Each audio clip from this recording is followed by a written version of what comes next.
Hello, ladies and gentlemen. This is Steve for My Audio Stuff. And do I have a treat for everyone today?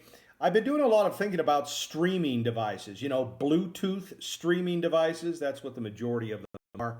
And mostly Bluetooth streaming devices that are used with your iPhone or Android. At least that's what I use this for. You know that I have a lot of vintage amplifiers, Radio Shack, Harman Kardon, Marantz.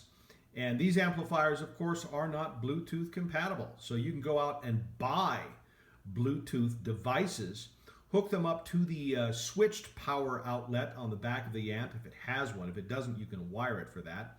And then you have Bluetooth capability. But these are two of the streaming devices that I use on my amplifier. And the first one over here on the right is the Asinken unit. This operates, I think, under several different brands, and they actually look exactly the same. But for 20 bucks, which is about what this costs on Amazon, this is probably going to be your best bet the majority of the time. It's a small little unit. You can look at the back here. It has RCA jacks for your vintage amplifier or your stereo receiver. It also comes with an auxiliary plug that plugs into that side auxiliary port on the left here, which then again has RCA jacks on the other end. That's the power adapter. And then of course there's a button here. This is just a one-time press. When you first turn this thing on, you just press the button and then it'll present itself to your phone and then you can sync it in. Another good thing about this is that once it does present itself to your phone, you can change the title. And you can change the title to the amplifier or the audio device that you have this thing plugged on or plugged into. And so the next time that you turn this thing on, providing that you have a switched power outlet in your receiver, it will present itself to your phone with that receiver or amplifier's name. And these are designed, once you do the pairing, it's just a one-time thing, to auto-connect with your phone or your device that receives it, whatever it may be. Primarily, probably the majority of the people, 99%, will use this with their iPhone or their Android type phones. But you want to hook these up once again to a switched outlet on your amplifier. So when the amplifier turns on, it will turn the unit on, and then it'll reach out and make the handshake with your phone. And both of these units function in that way. And for receivers that do not have switched outputs, it's really usually a pretty simple thing to go inside it and rewire, as I've done, your receiver for a switched power outlet.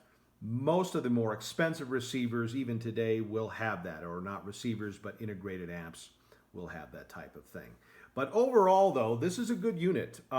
Is it going to win any awards on audio? Probably not. There aren't really a lot of specs published with this thing, maybe for a reason, I don't know. But my ears say this is probably close to 20 to 20. Obviously, what really plays the audio is this unit right here. You have the file stored on your phone, MP3, FLAC, whatever it may be. Then it streams it to this, and then the converters in this convert it to a listenable analog signal. But this isn't a bad unit. Some people have said that these don't have very good stereo separation, but I do the majority of my listening on headphones, and I haven't found that to be true. If you have stuff in your digital recording that's on the left channel, it'll play it on the left channel. If it's on the right channel, it'll play it on the right channel. Some people have said that this plays kind of a blended stereo. Once again, I don't know if that's true. I haven't heard any of that, but this is a fairly good unit. Now, keep in mind, too, that with all Bluetooth streamers, if you get files that don't sound very good, don't necessarily blame these.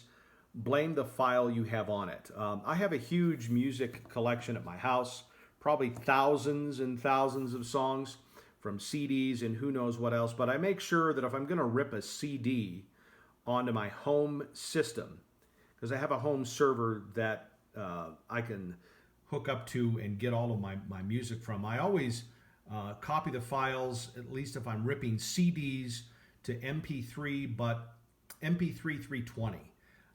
And I do that mostly through Windows Media. If there's CDs you really like, you can obviously copy them in lossless form on FLAC, and I have a bunch of FLAC files as well.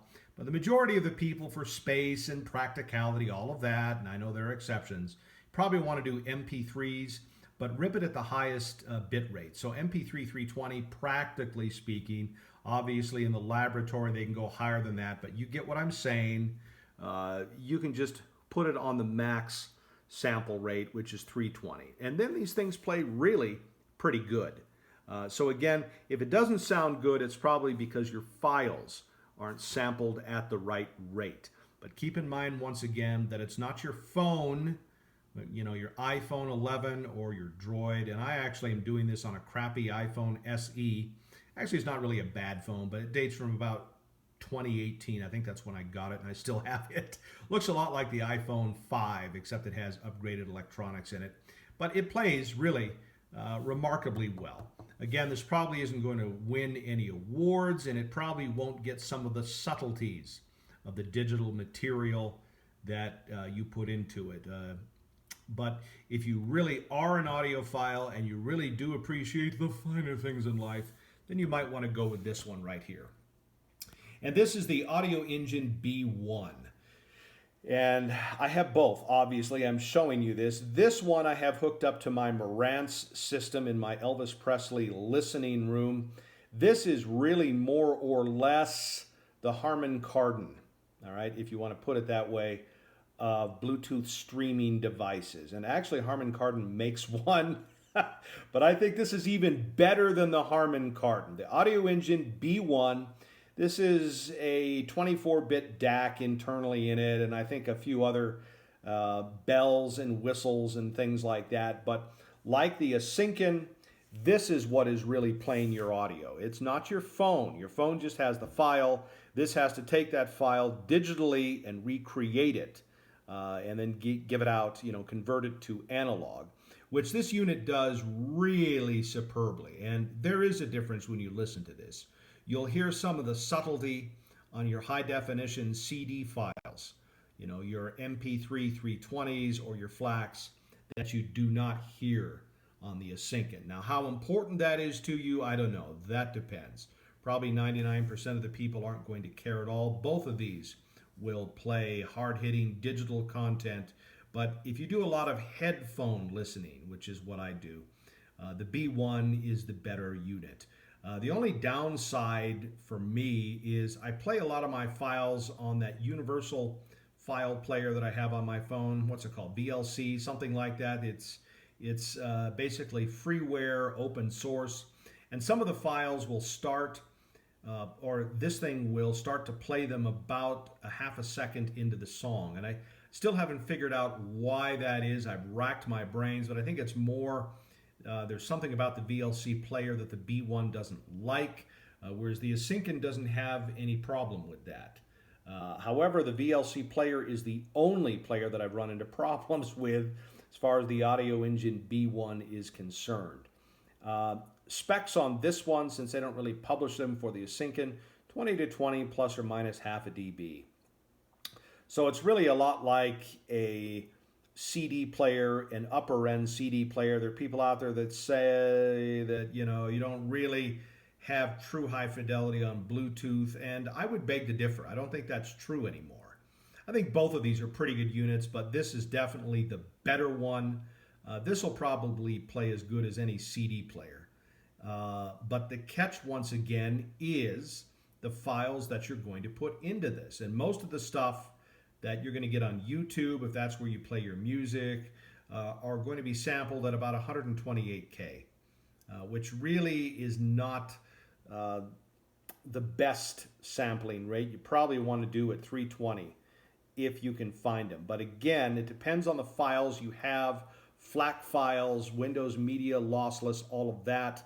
And again, MP3 320s. I know I keep repeating myself, but that really is the holy grail. And this will play them all. And this will take advantage of the higher bit rates. This, again, like the Asinken, you want to wire it up to a switched power outlet on your receiver or amplifier. Again, if you don't have one of those, you can go in like I do and just rewire it. It doesn't take, I don't know, maybe 10, 15 minutes. And like the Asinken, this thing is made to be turned on by whatever it's plugged into, and then it'll reach out to your unit. And like the Asinken, you can change the title to the title of your receiver, the HK330B or HK930 or Marantz, 1060, whatever. So it'll present itself to your phone, and it will automatically hook up to your phone.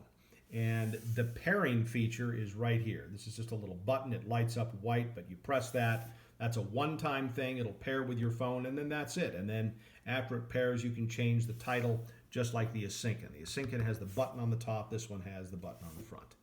And the back part of it, you can see there's a digital out which you can use. Some receivers, amplifiers have their circuitry that'll interpret that. I'd probably use that if it does. If not, just use the ordinary RCAs.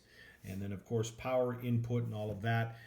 Again, this is an excellent unit. If you open it up, it is loaded with electronics. I don't know if that always means, oh, it has more electronics. It's a good unit.